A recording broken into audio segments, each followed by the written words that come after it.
Hi, it's Dwyer, gamblersadvisory.com, a free site, bettingangle.us, a free site.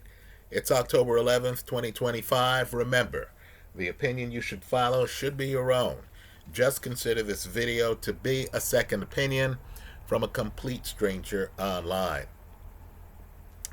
Folks, Jaron Ennis delivered. Premium subscribers were taken care of by the stoppage, right? Lima had problems making it out of the first round. Let's just say this fight had little chance of going 12 rounds. Just a few things to highlight here. The spacing.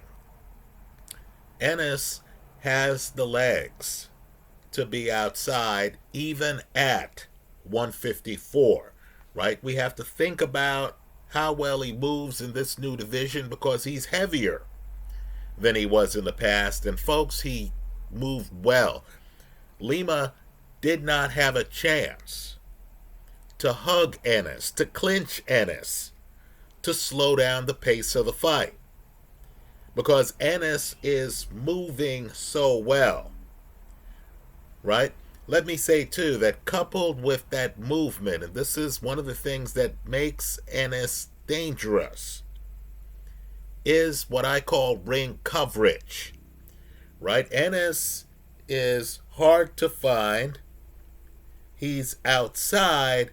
He covers a lot of real estate when he throws his punches. So you'll notice one of the knockdowns, Lima has his guard up.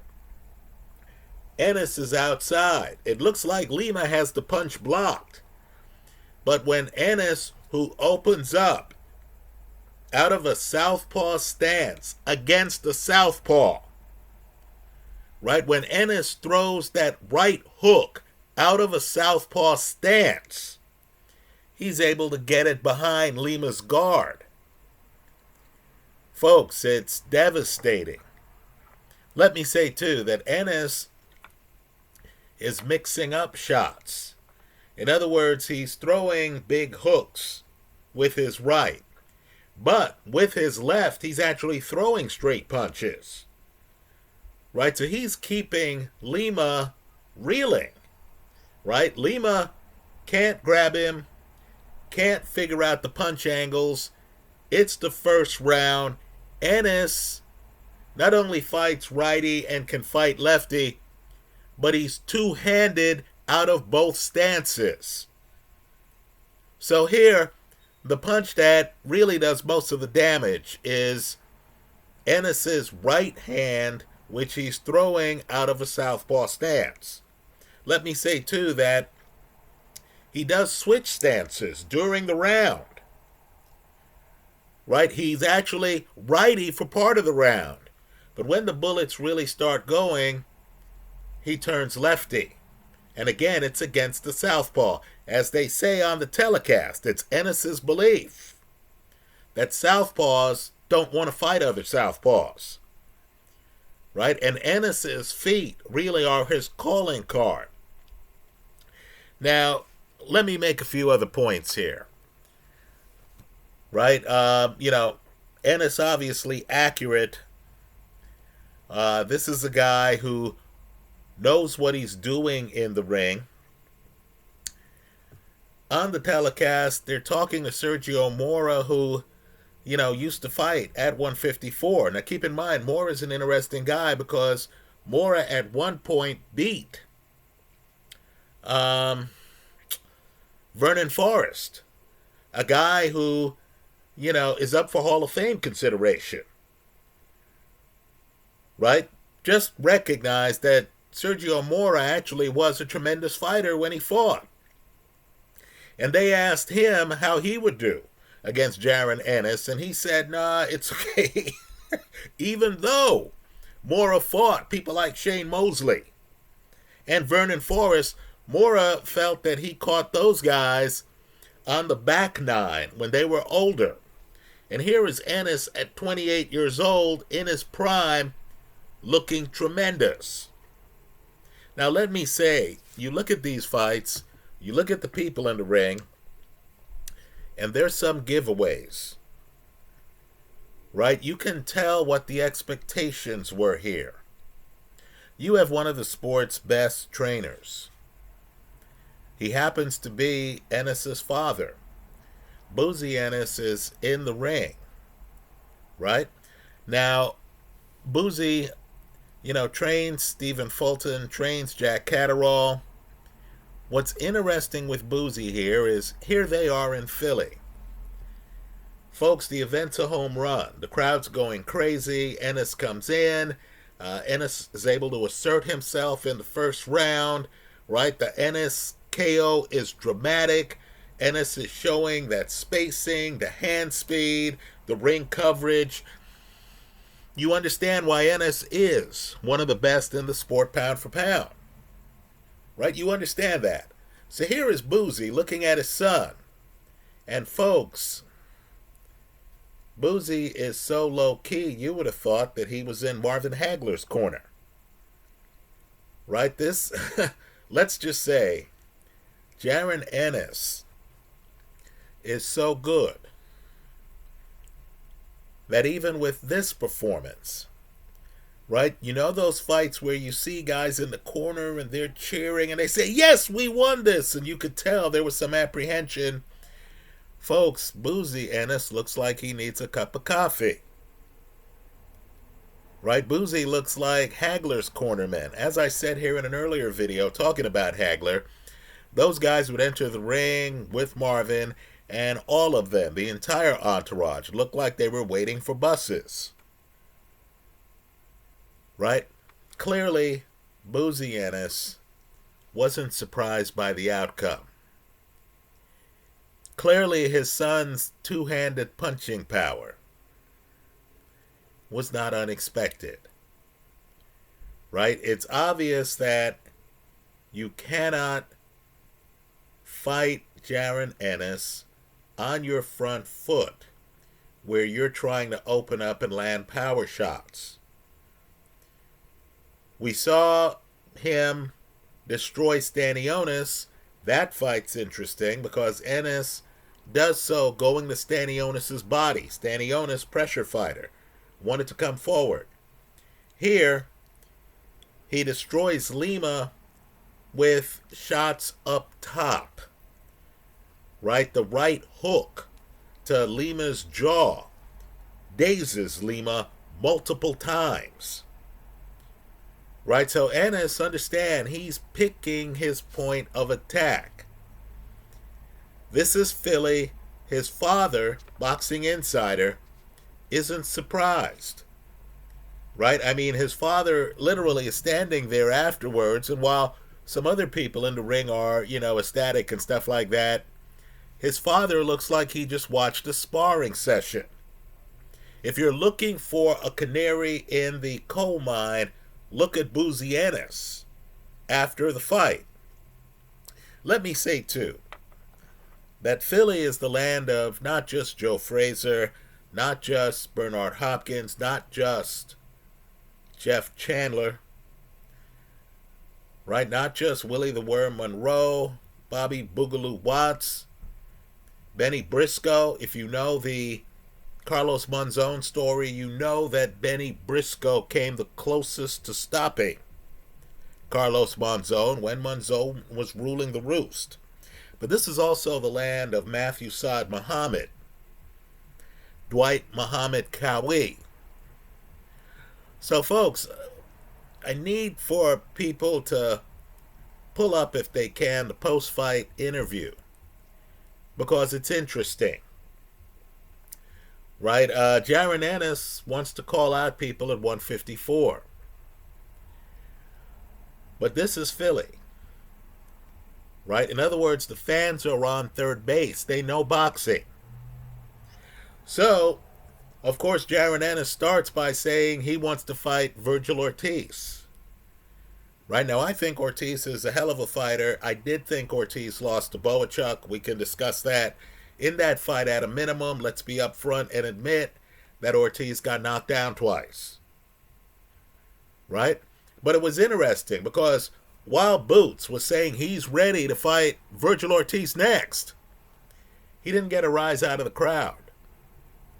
Right? Because when Boots was talking about, how he wanted to fight someone next. I believe the crowd thought he was going to mention Terence Crawford. Right now, let me say this. I personally hope Crawford retires.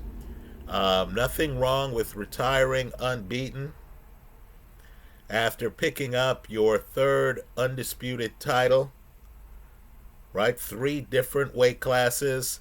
I believe the first time Crawford won an undisputed title, it was at 140. He picks up the undisputed title at 168. That's a 28-pound difference.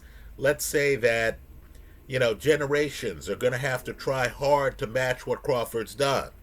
But it was interesting. I'm not sure if Boots realized this.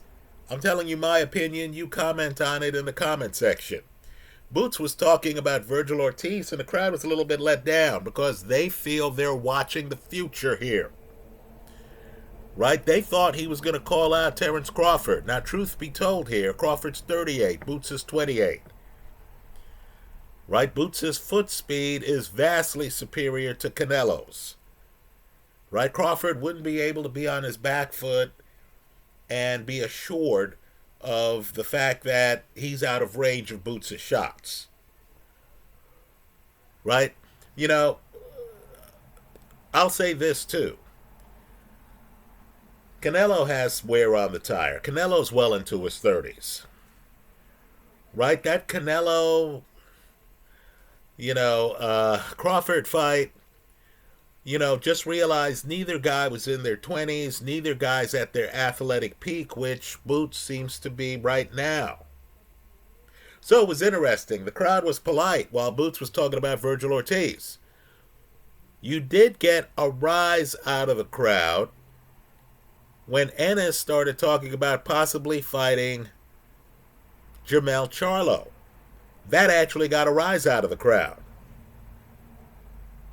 Right? The Philly crowd, they know who they want their guy to fight. Right? So then, of course, Ennis talked about how he wants to, my words, not his, wage war on the 154-pound division. He needs to be awfully careful. Right? As good as he moved here, he was a little bit reckless. Let me say, the first knockdown, folks, both guys looked like they threw at the same time. That was a matter of who landed first. Right? Lima's left hand didn't get there as fast as Boots' right hand did. Right? That's how Boots hurts Lima. In other words, Boots is high risk. He needs to realize that 154 has some punchers. Right? Virgil Ortiz is a puncher. Look at his knockout ratio. Although, let's be open here, he wasn't able to knock down Boachuk. He wasn't able to knock down Madrimov. Those are recent fights for Virgil Ortiz. Right? Just understand, Murtazaliev destroys Tim Tszyu. Murtazaliev is a tall guy where the punches are coming at weird angles. In other words, Boots is taking risks. It worked out here. He was just a step faster than Lima. But I need for people to look at that first knockdown. That's like the last knockdown in the Dubois-Anthony Joshua fight, where I'm telling you, Joshua is coming in and has Dubois up against the ropes and has a shot to do damage. It's only because Joshua in that moment was unable to protect his chin that he gets dropped the final time. Here, it's because Lima thinks Jaron Ennis is hittable. This is in the first round. Right? Lima is trying to land power shots in the first round. Right? And I'm telling you, in real time, When I saw that sequence, I thought Lima had hurt Ennis. I was wrong. Ennis got there first. Ennis hurt Lima. Right from there, the rest of the fight's one way. Lima never recovers. Right? Lima's getting so battered after the first knockdown that, as they point out on the telecast, the ref looked like he was about to stop it. What happened was Lima hit the canvas. I'm not kidding. Lima hits the canvas. So the ref starts a count. Right? So just realize that as good as Ennis looked, he's taking chances. This is not a Floyd Mayweather who is impossible to hit unless you're Shane Mosley. Right? Or, Castillo. Right? This is a guy who is taking chances. He sees an opening. He thinks he has a hand speed advantage on you. He'll start to throw even without having a hand wrapped around his chin.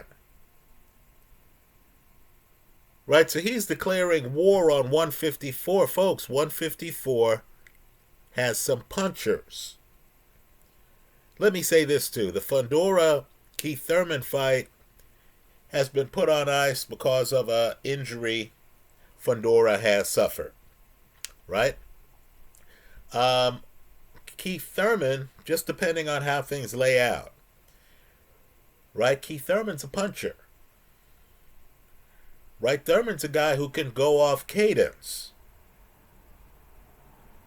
If Boots is fighting Thurman, he couldn't take the chances against Thurman that he took here against Lima.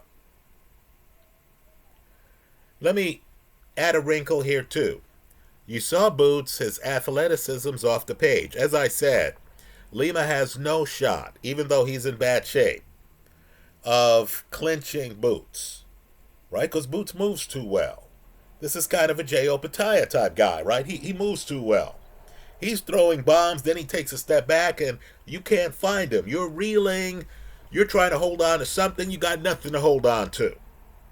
And, of course, Boots, relentless, he's coming in with power shots. Right? You don't even have the opportunity, at least Lima didn't in this fight, of making it to the second round. Look at the clock when Lima first hits the canvas. We aren't even at the halfway mark of the first round. Right? Dominant performance.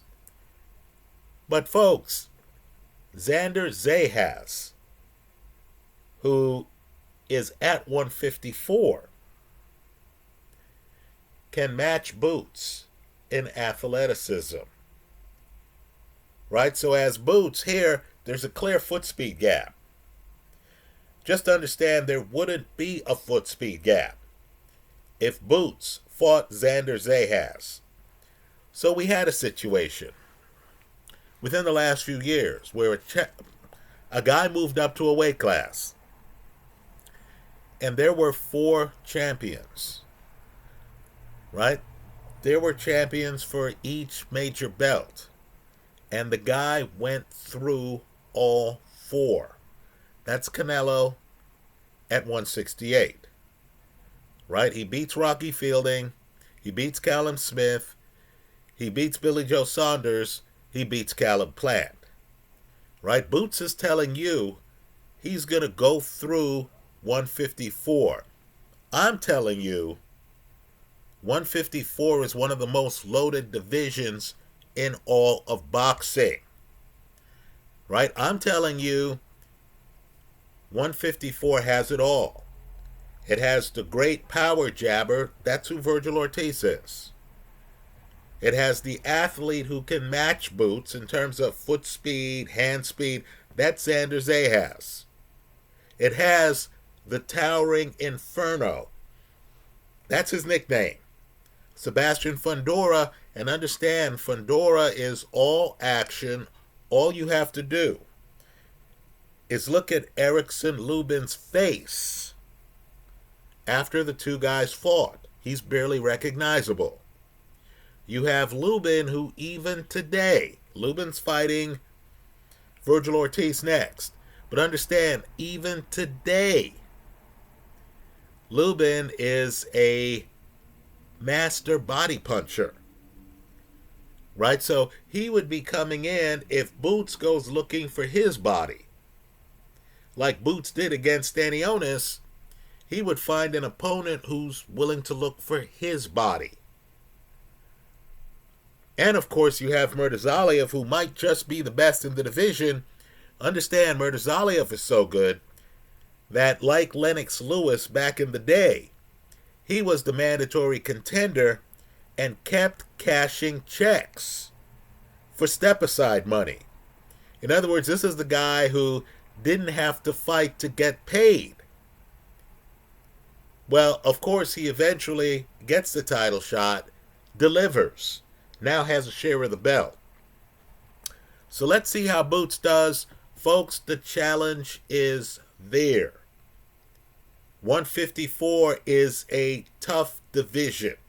Let me say, too, it was interesting. Eddie Hearn, after the fight, talked about the possibility of Boots jumping to 160, then jumping to 168. Right? I know Boots looked to be in great shape. I'm just telling you, he showed up for a promotional event, and he looked weight drained to me. Right? Let's see how long Boots is able to stay at 154. Also, this fight was interesting because he's fighting Lima, who's not Sebastian Fundora, right? Fundora's like 6'5", 6'6". Right? Fundora would be, several inches taller than Lima. And in this fight, the announcers said, wow, usually Boots is the bigger man in the ring. Now that he's moved up to 154, Lima looks to be the same size as him. Right, folks? If that's true, some dynamics with Boots have changed. We'll see how this plays out. It's going to be riveting boxing. Right? Eddie also said that Boots, didn't mention the name, but we knew the name he was talking about, and it wasn't Virgil Ortiz. He said that Boots had to earn the right to fight without saying the name. He knew he was talking about Terence Crawford because he said Boots is the best in the sport pound for pound in waiting. That was the phrase he said. Right? So you thought, okay, I don't think Boots is going to jump to heavyweight to face Usyk. Who could Eddie possibly be talking about? I'm guessing he's talking about a guy who beat Madrimov to get a share of the title at 154 before he fought Canelo. Right? Let me just say, if Crawford Boots happens, and this is really just a situational type reality, because Crawford just beat Canelo at 168, because Crawford has had the legendary career, because of Crawford's, reputation as a defensive wizard, and I'll say here up front, Crawford today is better defensively than Boots. I would expect Crawford to be the favorite in that fight. But from this seat, Boots, assuming they fought at 154, would be the betting side of the play. Why? In part because Crawford's 38. Boots is 28. Right? Crawford would have a hard time setting up a pocket against Boots. Let me also say, too, you show me an older fighter, Chris Bird comes to mind, right? One of the best defensive fighters I've ever seen. Right? The guy who beat Vitaly Klitschko, right, at heavyweight. Chris Bird decided to lose weight. Right? After he was a heavyweight, he decided to lose weight. Right? The idea is, against these smaller guys, after having fought bigger guys with bigger punches, I'll do better. I found that that's not the way the human body responds. Right? You saw all these clips of Crawford with his shirt off, having all kind of muscles and stuff like that. Right? Crawford, at 168 looked like a 168er. Crawford would have to drop down 14 pounds. Let's remember Roy Jones being heavyweight champ and then dropping back down to light heavyweight. What happened to Roy? He gets stopped by Antonio Tarver. Right? Crawford at 38, dropping down 2 weight classes to fight a lion at 154, to me, is a recipe for disaster, especially against a guy with faster hands than him. Right? I think that Crawford would have a tough time, while Crawford would be the favorite, and that would be earned. Right? When you're undisputed in 3 different weight classes, and you just picked up the 3rd this year, you deserve extra consideration from the fans. While Crawford would be the favorite, Boots would be the betting side of the play. Right? The idea of getting Boots as an underdog against a guy who has to now lose 2 weight classes, and who's 10 years older, and who might not be able to match Boots' power, and would have a hard time finding Boots. Right? Boots, to me, would be the side gamblers would want to be on. Doesn't mean Terrence can't win the fight. I'm not suggesting that. But Boots is an underdog at 28. That's hard to fathom after seeing his victory tonight over Lima. Those are my thoughts. Let me hear yours in the comment section of this YouTube video. Thanks for stopping by.